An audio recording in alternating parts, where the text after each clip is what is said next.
Daily. Taste the Daily. மாற்றம் ஏமாற்றமாக தான் மக்களுக்கு அமையும் அப்படிங்கறது நம்ம முதல்ல இருந்தே சொல்லிக்கிட்டு இருக்கிறோம். ஏன்னா இவங்க செட் பண்ண நெரேட்டிவ் எல்லாமே சோசியல் மீடியால மிக பெரிய அளவுக்கு ஒரு நெட்வொர்க்கை கிரியேட் பண்ணது. ஆனால் இந்த குற்ற சம்பவங்கள் ஓவர் நைட்ல மாறிடும் அப்படிங்கிறது நம்மளோ எதிர்பார்க்கல. ஆனால் நீங்க கொடுத்த ஹைப்புக்கு இன்னைக்கு எல்லாரும் பேசுறத நீங்க கேட்டுதான் ஆகணும், வேற வழி இல்லை. எந்த லேடிஸை நீங்க இமோஷனலா பேச வச்சு இந்த ஆட்சிக்கு வந்தீங்களோ அதே லேடிஸை வச்சு அவ யாரு தெரியுமா, அவ அந்த இறந்த பொண்ணுடைய அம்மா யாரு தெரியுமா, அந்த லேடிக்கும் இவங்களுக்கும் தொடர்பு, இப்படியெல்லாம் ஒரு பேசக்கூடிய, அது உண்மையா கூட இருக்கலாம், எனக்கு அதை பத்தி பிரச்சனை இல்லை, அதை போலீஸ் கண்டுபிடிக்கட்டும். ஆனால் அதை பேச வேண்டிய இடம் எது? நீங்க ஒரு சாட்சியாக இருந்து சொல்லக்கூடிய விஷயத்த பொது வெளியில சொல்றீங்க அப்படின்னா நீங்க என்ன நினைக்கிறீங்க? உங்களுடைய விஜய் அண்ணாவுக்கு நான் சேஃப் கார்ட் பண்றேன், ஏன் விஜய் அண்ணா மேல நீங்க குறை சொல்லாதீங்க.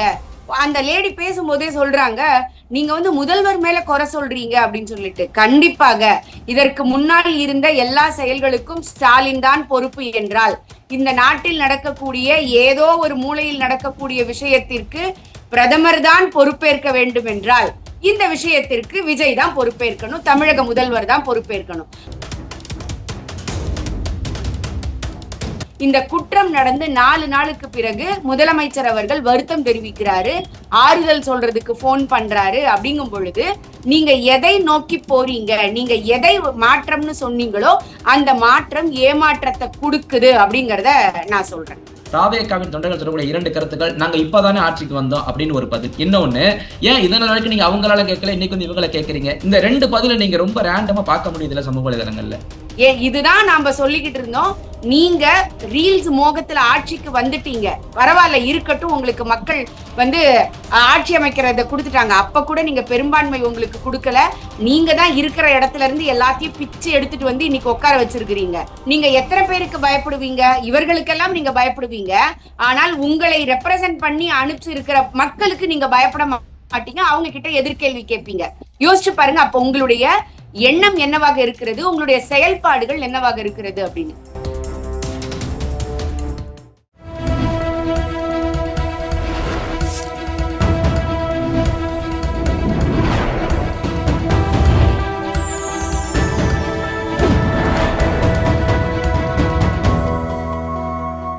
சேனல் 5 தமிழ் நேயர்களுக்கு வணக்கம்.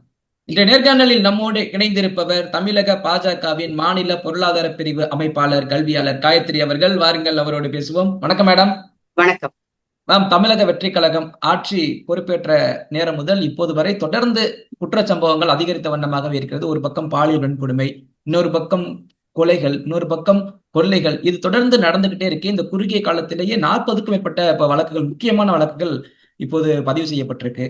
இந்த மாற்றம் அப்படின்னு சொல்லி ஒரு சித்தாந்தத்தை எடுத்துட்டு வந்தாங்க. இந்த மாற்றம் அப்படின்றது வேற வகையான மாற்றமா போய்கிட்டு இருக்கு அப்படின்னு விமர்சனங்கள்லாம் வந்துகிட்டு இருக்கு. இதை எப்படி பாக்குறீங்க?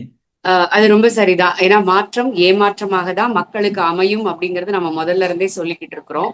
ஏன்னா இவங்க செட் பண்ண நெரேட்டிவ் எல்லாமே சோசியல் மீடியால மிக பெரிய அளவுக்கு ஒரு நெட்வொர்க்கை கிரியேட் பண்ணது. ஆனால் இந்த குற்ற சம்பவங்கள் ஓவர் நைட்ல மாறிடும் அப்படிங்கிறது நம்மளோ எதிர்பார்க்கல. It will take some time அப்படிங்கிறது நமக்கு புரியும். ஆனால் நீங்க கொடுத்த ஹைப்புக்கு இன்னைக்கு எல்லாரும் பேசுறத நீங்க கேட்டுதான் ஆகணும், வேற வழி இல்லை. ஏன்னா நாங்க வந்த உடனே அவர் சிங்கப்பெண் படை அப்படின்னு ஒண்ணு அமைப்பேன் அப்படின்னு சொன்னாங்க. அந்த சிங்கப்பெண் படைக்கு நீங்க தனியா எத்தனை பேரை நியமிச்சிருக்கீங்க அப்படின்னு நம்ம கேட்போம். ஏன்னா அப்படி யாரையும் நியமிக்கல. இருக்கிற பிரிவுகள்ல இருக்கக்கூடிய போலீஸ நீங்க செக்ரிகேட் பண்ணிருக்கீங்க. ஆல்ரெடி அம்மாவுடைய இதுலயே நீங்க பிங்க் பேட்ரோல் அப்படிலாம் இருந்தது நமக்கு தெரியும். சோ அப்படி பார்க்கும் பொழுது இது ஒரு முழுக்க சோசியல் மீடியால நண்பா நண்பிகளால, குட்டீஸால, ரீல்ஸ்னால கிரியேட் பண்ணப்பட்டது அப்படிங்கிறதுனால இனிமேல் இவர்கள் செயல்படக்கூடியதை வச்சுதான் இவர்களுடையது மாற்றத்தை ஏற்படுத்த போகுதா இல்ல ஏமாற்றத்தை தரப்போகுதா அப்படிங்கிறது நமக்கு புரியும்.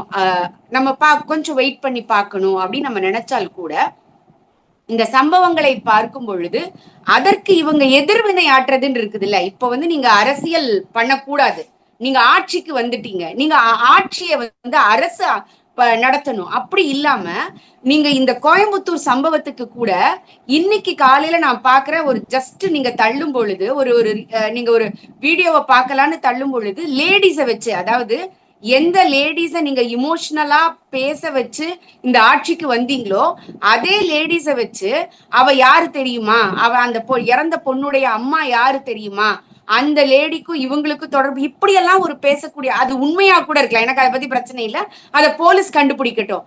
ஆனால் அதை பேச வேண்டிய இடம் எது? Police station. நீங்க ஒரு சாட்சியாக இருந்து சொல்லக்கூடிய விஷயத்த பொது வெளியில வந்து சொல்றீங்க அப்படின்னா நீங்க என்ன நினைக்கிறீங்க? உங்களுடைய விஜய் அண்ணாவுக்கு நான் சேஃப்கார்ட் பண்றேன், ஏன் விஜய் அண்ணா மேல நீங்க குறை சொல்லாதீங்க. அந்த லேடி பேசும்போதே சொல்றாங்க, நீங்க வந்து முதல்வர் மேல குறை சொல்றீங்க அப்படின்னு சொல்லிட்டு. கண்டிப்பாக இதற்கு முன்னால் இருந்த எல்லா செயல்களுக்கும் ஸ்டாலின் தான் பொறுப்பு என்றால், இந்த நாட்டில் நடக்கக்கூடிய ஏதோ ஒரு மூலையில் நடக்கக்கூடிய விஷயத்திற்கு பிரதமர் தான் பொறுப்பேற்க வேண்டும் என்றால் இந்த விஷயத்திற்கு விஜய் தான் பொறுப்பேற்கணும், தமிழக முதல்வர் தான் பொறுப்பேற்கணும். அப்ப அன்னைக்கு நீங்க சொன்னது தப்பு அப்படின்னு நீங்க ஒத்துக்கோங்க.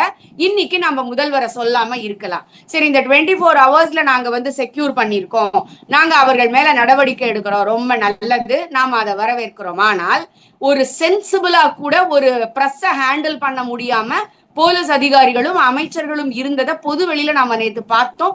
அவ்வளவு பெரிய கண்டனங்கள் அவர்களுக்கு எழும்பொழுது அதை கூட சமாளிக்கிற விதமா தான் பேசுறீங்களே தவிர இனிமேல் இந்த மாதிரி நடக்காது அப்படிங்கிற ஒரு விஷயத்த யாருமே பேச தயாராக இல்லை. இந்த குற்றம் நடந்து 4 நாளுக்கு பிறகு முதலமைச்சர் அவர்கள் வருத்தம் தெரிவிக்கிறாரு, ஆறுதல் சொல்றதுக்கு போன் பண்றாரு. அப்படிங்கும் பொழுது நீங்க எதை நோக்கி போறீங்க? நீங்க எதை மாற்றம்னு சொன்னீங்களோ அந்த மாற்றம் ஏமாற்றத்தை கொடுக்குது அப்படிங்கறத நான் சொல்றேன். மேம், குறிப்பா நீங்க சொன்னது போல ஒரு பெண்மணியை வைத்து அந்த குழந்தையின் தாய், அவங்க நல்லவங்க கெட்டவங்க அவங்களால நடந்துச்சு, அது ஓகே, நீங்க சொல்லும்போது போலீஸ் இன்வெஸ்டிகேட் பண்ணி கண்டுபிடிக்கிட்டோம். நீங்க சமூக வலைதளத்துல அவங்களுடைய தலைவரை சேஃப்கார்ட் பண்றதுக்காக இப்படி ஒரு வகையில பேசுறீங்க.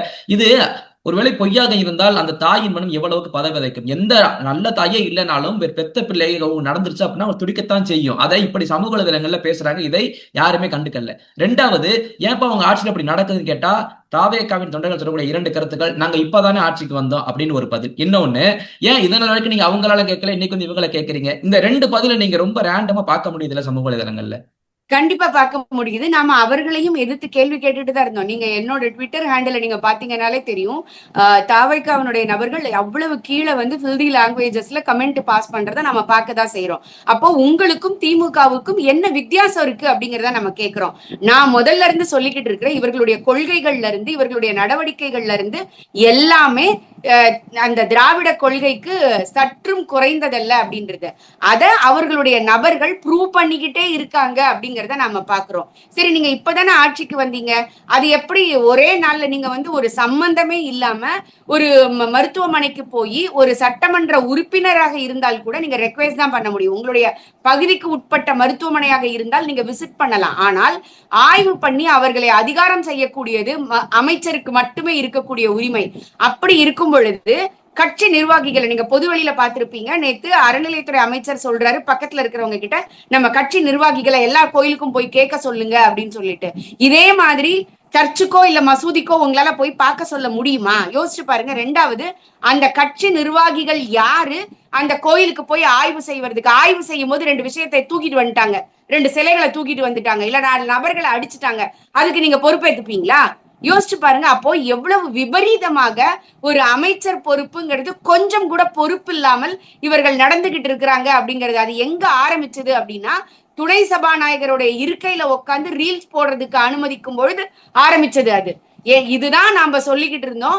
நீங்க ரீல்ஸ் மோகத்துல ஆட்சிக்கு வந்துட்டீங்க, பரவாயில்ல இருக்கட்டும், உங்களுக்கு மக்கள் வந்து ஆட்சி அமைக்கிறத கொடுத்துட்டாங்க. அப்ப கூட நீங்க பெரும்பான்மை உங்களுக்கு கொடுக்கல, நீங்க தான் இருக்கிற இடத்துல இருந்து எல்லாத்தையும் பிச்சு எடுத்துட்டு வந்து இன்னைக்கு உட்கார வச்சிருக்கிறீங்க.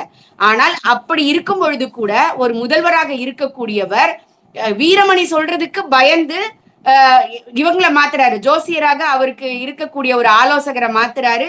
வெங்கட்ராமனுடைய பெயர் வந்து கல்வித்துறைக்கு வரும் பொழுது ஒரு பிராமணை எப்படி கல்வித்துறைக்கு வரலான்னு கேட்கும்போது உடனே அவரை மாத்துறீங்க.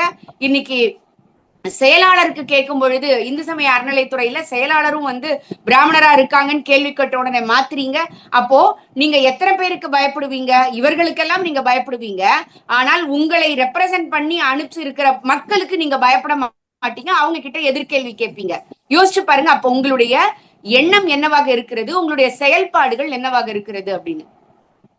குறிப்பா நான் கேட்கிற கேள்வி என்ன அப்படின்னா, பெண்கள் பாதுகாப்பு. இன்னைக்கு திமுக ஆட்சி கவிழ்ந்தது அப்படின்னா அதற்கு முக்கியமான காரணம் பெண்கள் பாதுகாப்பு. அதுல கோட்டை விட்டுட்டாங்க அப்படின்றத எல்லாருக்குமே தெரிஞ்சது. விஜய்க்கும் அதைத்தான் கையில பிடித்துக் கொண்டு நான் வந்தால் பெண்களுக்கு உடனடியாக பாதுகாப்பு வழங்கப்படும்னு அவர் ரொம்ப அழுத்தி சொன்னாரு. அதனாலதான் இந்த வாய்ப்பு கிடைத்திருக்கு. அவர் கிடைச்ச உடனே இப்படி தொடர்ந்து பெண்களுக்கு எதிரான குற்றங்கள் அடுத்தடுத்து நடந்துகிட்டே இருக்கு. அதுவும் சூலூர்ல ஒரு சின்ன குழந்தைக்கு நடந்திருக்கா. அதை 3 நாள் கழித்து அதற்கு அவர் போன்ல பேசுறாரு, ஆறுதல் சொல்றாரு, தக்க நடவடிக்கை எடுக்கப்படும் சொல்றாரு. இதையத்தானே திமுக ஆட்சியிலையும் பண்ணாங்க. புதுசா எதுவுமே பண்ணலையே. இப்போ கட்சிகளை விட்டு காமனா இருக்க மக்களை யோசிச்சு பாருங்க. அவங்க இந்த மாற்றத்துக்காக தான் உங்களுக்கு ஓட்டை போட்டாங்க. நீங்களும் அதே ஆறுதல், கடுமையான தண்டனை வழங்கப்படும், கையிலையும் காலையும் ஒரு மாவு கட்டு, இவ்வளவுதான் அப்படின்னா இதுக்கு திமுக ஆட்சி தொடர்ந்து இருக்கலாமே, எதுக்கு மாற்றம் உங்களுக்கு போட்டோம்னு இந்த கேள்வி எழுப்புறாங்களே.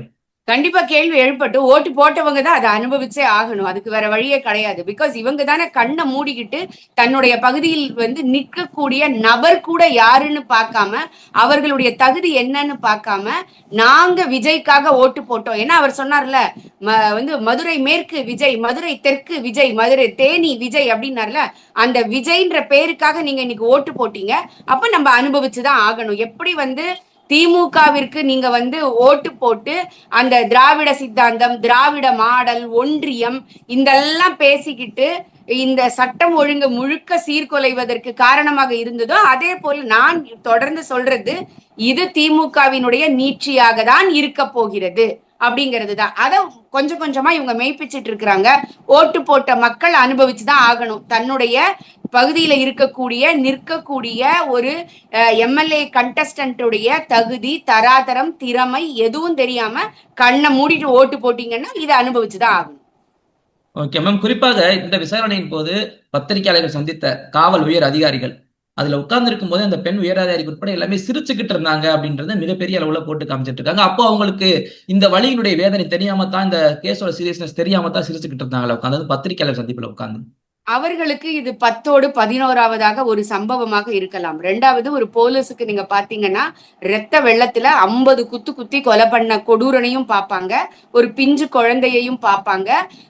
இந்த மாதிரி நிறைய கேசஸ் அவங்க பார்ப்பாங்க. அவர்களை பொறுத்த வரைக்கும் இது ஒரு கேஸ், நம்மளால அதை புரிஞ்சுக்க முடியுது. ஆனால் அவர்கள் வேற எதற்காவது ஒரு விஷயத்துக்காக கூட சிரிச்சிருந்திருக்கலாம். நான் அவர்களுடைய நோக்கத்தை தப்பு சொல்லல. ஆனால் நீங்க யாரோட டீல் பண்றீங்க, எந்த இடத்துல டீல் பண்றீங்கன்ற ஒரு கான்சியஸ்னஸ் கூட இல்லாம எப்படி நீங்க இதை செய்ய முடியும் அப்படிங்கிறது தான்.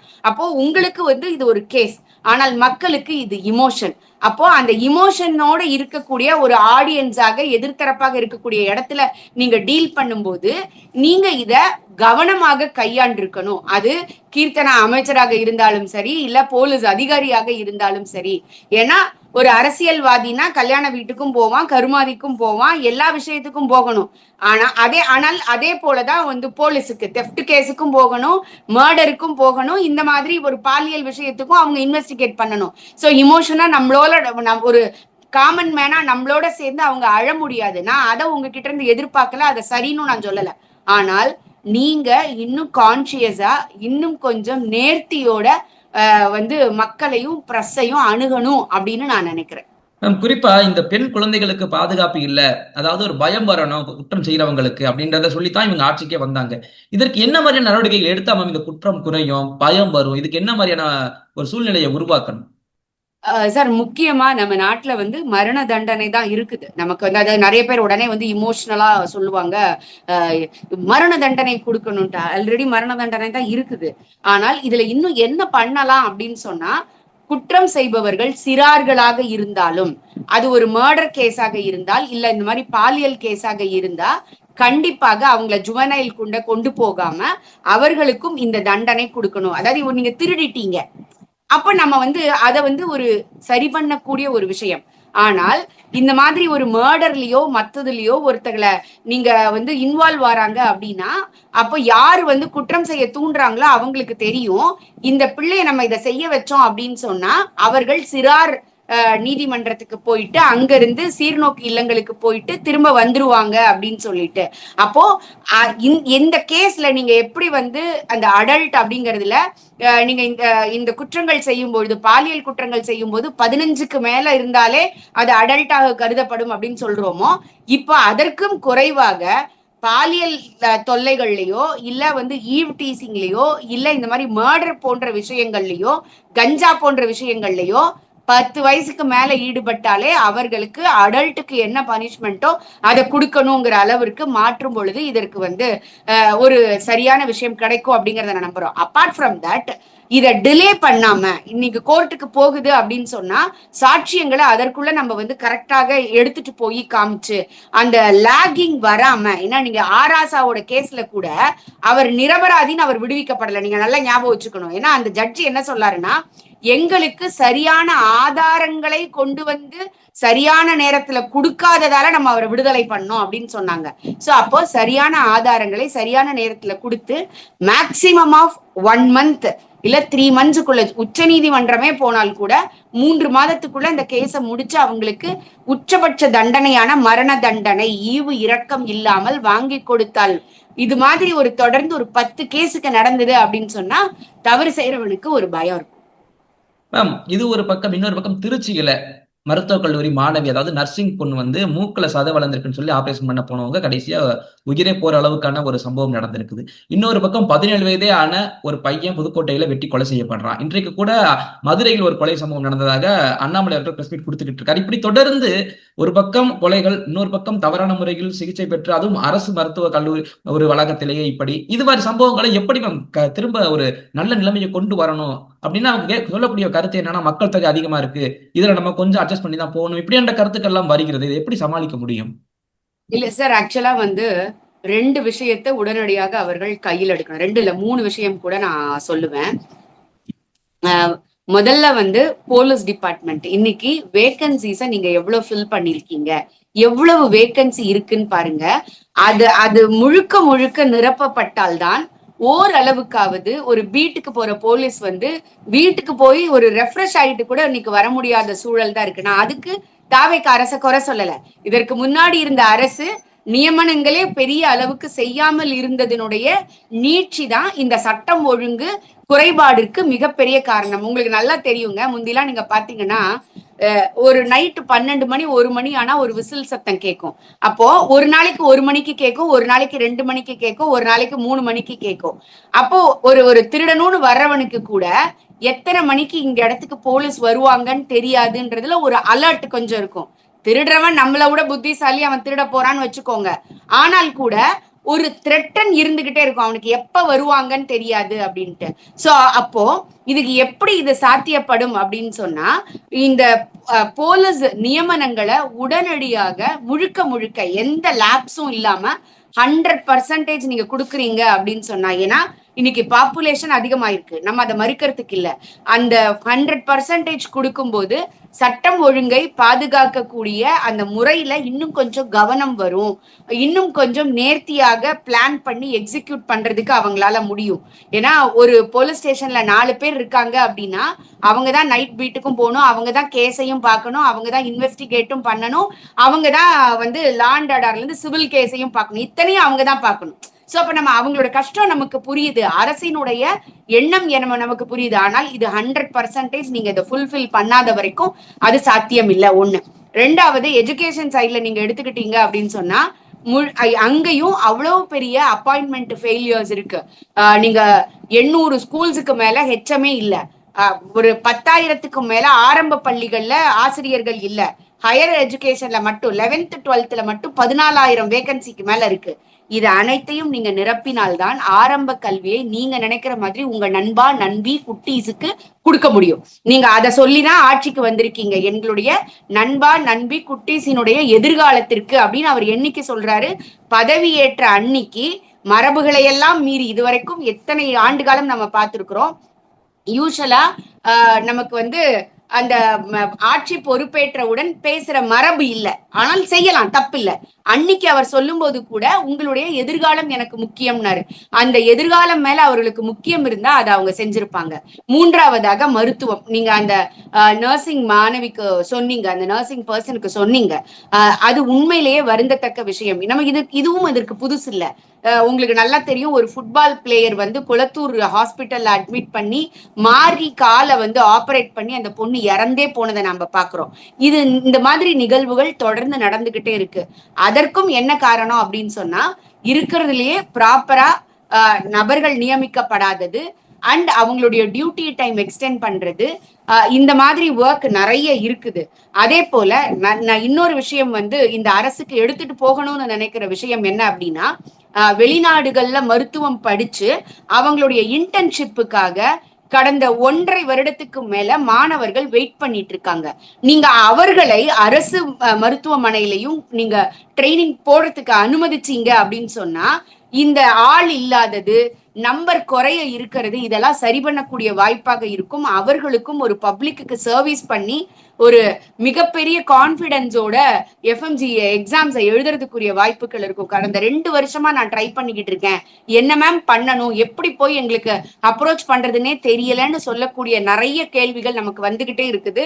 ஒரு கெரியர் கவுன்சிலரா நாம அதையும் பார்த்துக்கிட்டு இருக்கோம். அப்போ இந்த அரசு அதுல கவனம் செலுத்தி அந்த மாணவர்களையும் சேர்த்து நீங்க அரசு மாணவர்களோட போடும் பொழுது நம்பர் அதிகமாக இருக்கும். அப்படி இருக்கும்போது இந்த நெக்லெக்ஷன், இந்த கவனக்குறைவு இதெல்லாம் குறையும் அப்படிங்கறத நான் நம்புறேன்.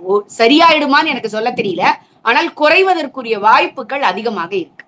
குறிப்பா இதுல இவ்வளவு கொலைகள் நடக்குது, அதற்கு காரணம் அவங்க சாதாரண மனிதராக, சாதாரண ஒரு நபராக இருந்தால் நடக்கிறதுக்கு வாய்ப்பே இல்லை. தெளிவாக இருக்கும்போது எல்லாத்துக்கும் காரணம் எங்கடா அப்படின்னு பார்த்தா மதுவை காட்டிலும். ஏன்னா மதுவை குடிச்சா அவனாலே ஸ்டெடியா நிக்க முடியாது, கீழே விழுந்துருவான். அதை தாண்டி இந்த கஞ்சா, மெத்து இது போன்றதுதான் இந்த மாதிரியான தவறான செயல்களை அவன் செய்யவே தூண்டுது. இதைத்தான் முதல்ல கட்டுப்படுத்தணும். இதற்கு என்ன வழிமுறைகள், என்ன ஒரு இதை கையாண்டிருக்காங்க இப்போது வரை? இப்ப வரைக்கும் நான் நினைக்கிற தனிப்படைகள்லாம் அனுப்பிச்சிருக்கோம், அதாவது ஸ்பெஷல் டீம் போட்டிருக்கோம் அப்படின்னு சொல்றாங்க. உங்களுக்கு தெரியும், திமுகல ஆபரேஷன் 1, 2, 3, 4 அப்படின்லாம் போட்டது நமக்கு தெரியும். ஆனால் அதனுடைய செயல்பாடுகள் எப்படி இருந்தது அப்படின்னு தெரியும். இன்னைக்கு ஒரு 8ஆம் வகுப்பு 7ஆம் வகுப்பு மாணவர்களுடைய பையில கஞ்சா இருக்கு அப்படிங்கிறத நீங்க ஒத்துக்கொண்டால் மட்டும்தான் அதை சரி பண்ணுறதுக்கு முயற்சி பண்ண முடியும். இல்ல நாங்கெல்லாம் ஸ்கூலை சூப்பரா வச்சிருக்கோம், எங்களுடைய மாணவர்கள்லாம் சூப்பர் மாணவர்கள் அப்படின்னு நீங்களும் திமுக அரசு போலவே சமாளிக்க முயன்றீங்க அப்படின்னு சொன்னா இந்த நிலை கண்டிப்பாக தொடரத்தான் செய்யும். அதற்கு நாம முதல்ல செய்ய வேண்டியது, இந்த ஸ்கூல்ஸ்ல இருக்கக்கூடிய மானிட்டரிங் சிஸ்டமை வந்து நம்ம அதிகரிக்கணும். அதே போல வருவதற்குரிய வழிகள், எல்லைப்புறங்கள். நீங்க லாஸ்ட் டைம் உங்களுக்கு ஞாபகம் இருக்கும்னு நினைக்கிறேன், மாசு அவர்கள் ஒரு பிரஸ் மீட் கொடுக்கிறாரு. தமிழ்நாட்டுல 0 வந்து இருக்குது, 0வாக இருக்கிறது கஞ்சா உள்ள வர்றது. அப்படியே வந்தா கூட குஜராத்ல இருந்துதான் வருது, அதுக்கு நீங்க தான் மத்திய அரசு தான் பொறுப்பு சொல்லணும்னாரு. நான் சொல்றேன், குஜராத் குட்டிச்சோரா போயிருச்சுன்னு வச்சுக்கோ, எனக்கு அதை பத்தி கவலை இல்லை. நான் தமிழ்நாட்டுல இருக்கேன், எனக்கு தமிழ்நாடு கவலை. அங்க இருந்து உள்ள வருதுன்னா எல்லை தாண்டி தானே உள்ள வருது. அப்ப இங்க இருக்கக்கூடிய எல்லையில இருக்கக்கூடிய காவலர்கள் என்ன பண்ணாங்க? அப்ப நீங்களும் இதேதான் இந்த தாவேகா அரசும் பதில் சொல்ல போகுதா? யோசிச்சு பாருங்க. அததான் நாம பார்க்கணும். அப்போ எந்தெந்த வழிகளில் எல்லாம் வருவதற்குரிய வாய்ப்புகள் இருக்கிறதோ அந்த வாய்ப்புகளை எல்லாம் நீங்க வந்து க்ளோஸ் பண்ணா மட்டும்தான் இருக்கிறத குறைக்க முடியும். அதாவது சொல்லுவாங்கல்ல, எரியறத அணைக்கணும்னா இருக்கிறத பிடுங்கணும்னு சொல்லுவாங்க. அடுப்புல இருந்து ஒரு விறகை நீங்க தள்ளி எடுத்து வச்சாதான் எரியறது குறையும். அப்ப நீங்க வருகின்ற வழியை எல்லாம் அடைச்சாதான் உள்ள இருக்கிறத காலி பண்ணவோ இல்ல அதை பிடிக்கவோ உங்களுக்கு முடியும். இதை செய்யாத வரை இது திமுகவின் நீட்சி தான். ஓகே மேம், சமீபத்துல பார்த்திருப்பீங்க சமூக வலைதளங்கள்ல காக்ரோச் சந்தா பார்ட்டி அப்படின்னு ஒரு புதுசா கிளப்பி மிகப்பெரிய வைரல் ஆச்சு. காரணம் என்னன்னு பார்த்தா, நீதிபதி சூரியகாந்த் அவர்கள் ஒரு கருத்தை சொல்றாரு. அதாவது வேலை வெட்டி இல்லாமல் இருக்கவங்க இந்த ஆர்டிஐ இது மாதிரி போட்டு எக்கச்சக்கமா கேஸை உயர்த்திக்கிட்டே போறாங்க, இதை பார்க்கறதுனால முக்கியமான வழக்குகள் எல்லாம் நடத்த முடியாது அப்படியே பெண்டிங்ல இருந்ததுன்னு ஒரு பொதுவான கருத்து தெரிவித்தார். அதை ஒரு ஆயுதமாக கையில எடுத்துக்கொண்டு நாங்களாம் அதை வந்து வேலை வெட்டி இல்லாதவங்கள ஒரு குவாலிபிகேஷனாக போட்டு இதுல வந்து ஒரு கட்சி மாதிரி ஒரு பிம்பத்தை கிரியேட் பண்ணி சமூக வலைதளத்துல ஒரு ஐடியா கிரியேட் பண்ணி அது ஒரு நாள் இரவுக்குள்ள 13 மில்லியன் ஃபாலோவர்ஸ் வரைக்கும் போகுது அப்படின்னா எந்த அளவுக்கு நம் நாட்டின் இளைஞர்கள் இதுல பொறுப்பற்றத்தனமாக இருக்காங்க, அதை எப்படி பாக்குறீங்க? இது வந்து நான் ஒரு மிகப்பெரிய டூல் கிட் அப்படின்னு நான் யோசிக்கிறேன். நீங்க ஆதவ் அர்ஜுனா அவர்கள் அரசுக்கு வருவதற்கு முன்னாடி ஒண்ணு பேசினாரு ஒரு மேடையில, உங்களுக்கு ஞாபகம் இருக்கும்னு நினைக்கிறேன். இதே தமிழகத்திலையும் ஜென்சி புரட்சி வரும் அப்படின்னு சொல்லிட்டு, அந்த புரட்சிக்கான ஆயத்த வேலையா இது நடக்குதா அப்படிங்கிறத நாம போலீஸ் வந்து மிகப்பெரிய அளவுல, போலீஸ் மட்டுமல்லாமல் மத்திய உளவுத்துறையும் இதை கண்காணிக்கணும் அப்படின்னு நான் சொல்லுவேன். ஏன்னா எனக்கு என்னுடைய சமுதாயத்தின் மேல மிகப்பெரிய அக்கறை இருக்கு. உங்களுடைய அரசியல் லாபத்திற்காக இந்த மக்களை புரட்சியில ஈடுபடுவதற்கு எனக்கு, ஏன்னா நம்ம மக்கள் நீங்க பாத்தீங்கன்னா இந்த 5 வருஷம் இவ்வளவு அவலங்களை சந்தித்தால் கூட எல்லாரும் பேஷண்டா வெயிட் பண்ணி ஒற்றை விரல்ல ஓட்டு போட்டு ஒரு அரசாங்கத்தை மாத்துனாங்க. அப்படி இருக்கும் பொழுது நீங்க ஓவர் நைட்ல ஒண்ணு பண்ண முடியுது இந்த இதுல அப்படின்னு சொன்னா அதற்கு காரணம் என்னன்னா கட்டற்ற சுதந்திரம், ஜனநாயகம் அப்படின்னு நான் சொல்லுவேன். அப்படிப்பட்ட ஜனநாயகம், சுதந்திரம் தேவை இல்லை. நீங்க சுதந்திரத்தை முறையாக பயன்படுத்தாத வரை உங்களுக்கு சுதந்திரம் கொடுக்க தேவையில்லை அப்படின்னு நான் சொல்லுவேன். அப்படி இருக்கும் பொழுது முக்கியமாக இதை பார்க்க வேண்டியது என்ன அப்படின்னா, இந்த டூல் கிட்டோட கிரியேட்டர் ஆம் ஆத்மியில ஆலோசகராக இருந்தவர். அவர் இப்பொழுது இருப்பது அமெரிக்கா. அமெரிக்காவுக்கும் இந்தியாவுக்கும் இப்ப எப்படிப்பட்ட உறவுகள் இல்ல, அவங்க நம்ம கை மீறி போறோமோ அப்படின்னு நினைக்கக்கூடிய அளவிற்கு இருக்காங்க. அதே போல உங்களுக்கு நல்லா தெரிஞ்சிருக்கும், இது பெகசஸா இருக்கட்டும், இல்ல வந்து அந்த ஜார்ஜ் சோரஸோட இதற்கு முந்தி வந்து இந்த அதானியினுடைய குழுமத்தின் மேல பழி போட்டதாக இருக்கட்டும், இது எல்லாமே எங்க இருந்து நடந்தது அப்படிங்கறத நீங்க பாத்தீங்க அப்படின்னா அந்த சோர்ஸை உங்களால ஐடென்டிஃபை பண்ண முடியும். அப்படி இருக்கும் பொழுது நம்ம மிக்க கவனமாக இருக்க வேண்டிய நேரம். ஏன்னா வேர்ல்டே வந்து ஒரு இன்ஸ்டேபிளா இருக்கும்போது இந்தியா ஸ்டெபிலிட்டியோட இருக்கு. இந்த ஸ்டெபிலிட்டியை குறைக்கிறதுக்காக ஒரு சிஜே, ஆனா நீங்க நல்லா பாருங்க இதுல எவ்வளவு பெரிய அரசியல் காழ்ப்புணர்ச்சி இருக்குன்னு உங்களுக்கு தெரியும். இதற்கு உடனடியாக ஜோதிமணி ஒரு ட்வீட் போடுறாங்க, தமிழ்நாட்டுல சிஜேபியில எத்தனை பேர் சேர்ந்தீங்க? கனிமொழி அக்கா சொல்லுது வந்து நீங்க காக்ரோச் இந்த ஜனதா பார்ட்டியை ரொம்ப சாதாரணமா எடுத்துக்க முடியாது, இந்த வேலையில்லா இளைஞர்களுடைய குரலை நீங்க கேட்கணும் அப்படின்னு. கம்யூனிஸ்டுகள் வந்து பினராயி விஜயன் சொல்றாரு, இந்த காக்ரோச் ஜனதா பார்ட்டி நாட்டில் மிகப்பெரிய ஒரு மாற்றத்தை ஏற்படுத்த போகுது அப்படின்னு சொல்லிட்டு. நேத்து வரைக்கும் நீங்க கேரளால இருந்தீங்க, மறந்துடக்கூடாது. இன்னைக்கும் தெலுங்கானாலையும் கர்நாடகாலையும் காங்கிரஸ் ஆட்சியில இருக்கு, நீங்க மறந்துடக்கூடாது. அப்போ இன்னைக்கு ஒரு பகுதியில நீங்க ஒரு குழப்பத்தை விளைவிக்கணும்னு நினைச்சீங்கன்னா இது இந்த நாட்டிற்கு எதிராக நீங்க சதி செய்யறீங்கன்னு நான் சொல்றேன். அப்பட்டமாக நான் டைரக்டா சொல்றேன், நீங்க இந்த நாட்டிற்கு எதிராக, நீங்க வந்து மோடிக்கு எதிராக பேசுறதா நினைச்சுக்கிட்டு நீங்க இந்த அரசுக்கு எதிராக செயல்படுகிறீர்கள். இந்த நாடு ஒரு ஸ்டெபிலிட்டியோட இருக்கிறதுனாலதான் நீங்க அரசியல் முதல்ல பண்ண முடியுது. அதை நீங்க நல்லா ஞாபகம் வச்சுக்கணும். ஏன்னா இது இந்திரா காந்தி போன்று இந்த ஸ்டேட் எனக்கு ஓட்டு போடலையா, இந்த அரச கலை, அந்த ஸ்டேட் எனக்கு சரியா கேட்கலையா, இந்த அரச கலை அப்படின்னு இல்ல. பாரதிய ஜனதா ஆட்சி செய்கின்ற இந்த 13 வருஷத்துல வெஸ்ட் பெங்கால் மாதிரி மிகப்பெரிய கலவரங்களுக்கு ஆயத்தப்படுத்தி நடந்த பொழுது கூட ரொம்ப பொறுமையாக சட்டம் ஒழுங்கு, அதுக்கு வந்து ஜட்ஜஸ மானிட்டரிங் பண்ண அனுப்புறது, கவர்னரை மானிட்டர் பண்ண சொல்றது அப்படின்னு சொல்லி ஒரு ஜனநாயக மாற்றத்தை தான் நம்ம எதிர்பார்த்து காத்திருந்தோம். அப்படி இருக்கும் பொழுது இந்த ஜென்சிக்களை நீங்க தவறான வழியில வழி நடத்த கூடாது. அப்படி நடத்துனீங்கன்னா அது கண்டிப்பா உங்களுக்கும் பேக் ஃபயர் ஆகும் அப்படிங்கிறத நீங்க மறந்துடக்கூடாது. இந்த இளைஞர் சமுதாயம் புரிஞ்சுக்க வேண்டிய ஒரு விஷயம் என்ன அப்படின்னா, உங்களுக்கு நல்ல ஞாபகம் இருக்கும், இந்த ஈழத்தமிழர்கள் பிரச்சனையப்போ முதல்ல கல்லூரிகளிலிருந்து மாணவர்கள் வெளியில வந்தாங்க. இந்த எஸ்எஃப்ஐ தான் முதல்ல இத வந்து ஆரம்பிச்சாங்க. நீங்க திருச்சியில நான் நினைக்கிறேன் அதை ஆரம்பிச்சது வந்து எஸ்எஃப்ஐ தான் இதை நடத்துனாங்க அப்படின்னு நான் நினைக்கிறேன். அப்படிதான் பேப்பர்ல படிச்சேன். நீங்க நல்ல ஞாபகப்படுத்தி பார்க்கணும், அதுல இறந்தது அரசியல் கட்சிகள் உள்ள நபர்களா இல்லை காமன் மேனா? தூத்துக்குடியில நடந்த சம்பவத்துல இறந்தது காமன் மேனா அரசியல் கட்சிகளா? அப்போ இதுல நாம புரிஞ்சுக்க வேண்டியது என்ன அப்படின்னா, நீங்க ஒரு கருவியாக இன்னொருத்தர் பின்னாடி இருந்து இயக்குவதற்கு தயாராக இருக்கிறீங்க அப்படின்னு சொன்னா நீங்கள் படிச்ச படிப்பு உங்களுக்கு பயன் கொடுக்கலன்னு அர்த்தம். இன்னைக்கு இருக்கக்கூடிய இந்தியால ஒரு stand up India, start up India, Mudra, அத்தனை வசதிகள் உங்களுக்கு, நீங்க உங்களோட ஸ்கில்ல டெவலப் பண்ணிக்கிறதுக்கு, அதன் மூலமாக நீங்க லோனை வாங்கி வேலை பார்க்கறதுக்கு, சுயமா தொழில் ஆரம்பிக்கிறதுக்குன்னு இத்தனை வழிகள் இருக்கும் பொழுது எனக்கு நான் நினைக்கிற வேலை கொடுத்தாதான் நான் வேலை பார்ப்பேன். அப்படி இல்லைன்னா நான் வேலையில்லா பட்டதாரி. ஏன்னா அதற்கும் அவர் உங்களுக்கு ஞாபகம் இருக்கும், ராகுல் சொல்லியிருக்காரு, வேலை இல்லாதவங்களுக்கு சக்காச்சக் சக்காச்சக் அப்படின்னு சொல்லிட்டு உங்களுக்கு பணம் வந்து சேர்ந்துகிட்டே இருக்கும் அப்படின்னு சொல்லிட்டு. நீங்க இன்னொரு விஷயத்த மறந்துடக்கூடாது. இன்றைக்கு முதலமைச்சராக இருக்கின்ற விஜய் அவர்கள் சொல்லியிருக்கிறாங்க, டிப்ளமா முடிச்சவங்களுக்கு 2500 ரூபாய் அப்படின்னு நான் நினைக்கிறேன். வேலை இல்லாமல் இருக்கக்கூடிய பட்டதாரிகளுக்கு 4000 ரூபாய், அதே போல இன்டர்ன்ஷிப் உங்களுக்கு 5 லட்சம் பேருக்கு ஏற்படுத்தி கொடுத்து அவர்களுக்கு 15,000 இருந்து 35,000 வரைக்கும் வேலை. இது எல்லாம் நீங்க நல்லா யோசிச்சு பாருங்க. 4000 ரூபாய் ஒருத்தருக்கு நீங்க கொடுத்தீங்கன்னா அவன் ஏன் வேலை செய்யணுங்கிற எண்ணம் வரப்போகுது, அவன் ஏன் வேலைக்கு முயற்சி செய்ய போறான். ஏற்கனவே வீட்டுல அம்மாவுக்கு 2500 ரூபாய் இல்லைங்களா, அம்மாவுக்கு தமிழ்நாடு முழுக்க இலவச பயணம், அப்பாக்களுக்கு லோக்கல்ல வந்து ஃப்ரீ, ஏன்னா அதுவும் அவங்க சொல்லியிருந்தாங்க ஆண்களுக்கும் ஃப்ரீயா இருக்க போகுது. 2500 அம்மா பிள்ளைகளுக்கு வந்து அந்த நான் முதல்வன் அதெல்லாம் நாங்க ஸ்டாப் பண்ண போறது இல்லைன்னு சொல்லிட்டாங்க. சோ காலேஜ் போற பிள்ளைங்களுக்கு பாக்கெட் மணி, பையனுக்கு 1000 ரூபாய், பொண்ணுக்கு 1000 ரூபாய், படிச்சு முடிச்சு வேலை இல்லாம இருக்கிறவனுக்கு 4000 ரூபாய். அப்போ எப்ப நீ வேலைக்கு போவ, எப்ப நீ வந்து சம்பாதிச்சு ஒரு குடும்பத்தை காப்பாத்தணும்னு நினைப்ப? யோசிச்சு பாருங்க. அப்போ இந்த பிள்ளைகளை முழுக்க முழுக்க தவறாக வழி நடத்திட்டு அவர்களை ஜென்சி புரட்சிக்கு தூண்டுகின்றவர்கள் யாராக இருந்தாலும் இரும்பு கரம் கொண்டு அடக்கல அப்படின்னு சொன்னா இந்த நாடு பங்களாதேஷ் போல மாறும். அதை நான் சொல்லல, இந்த ஜென்சி புரட்சி உருவாகும் சொன்னது ஆதவ் அர்ஜுனா, இன்னைக்கு அமைச்சராக இருக்காரு.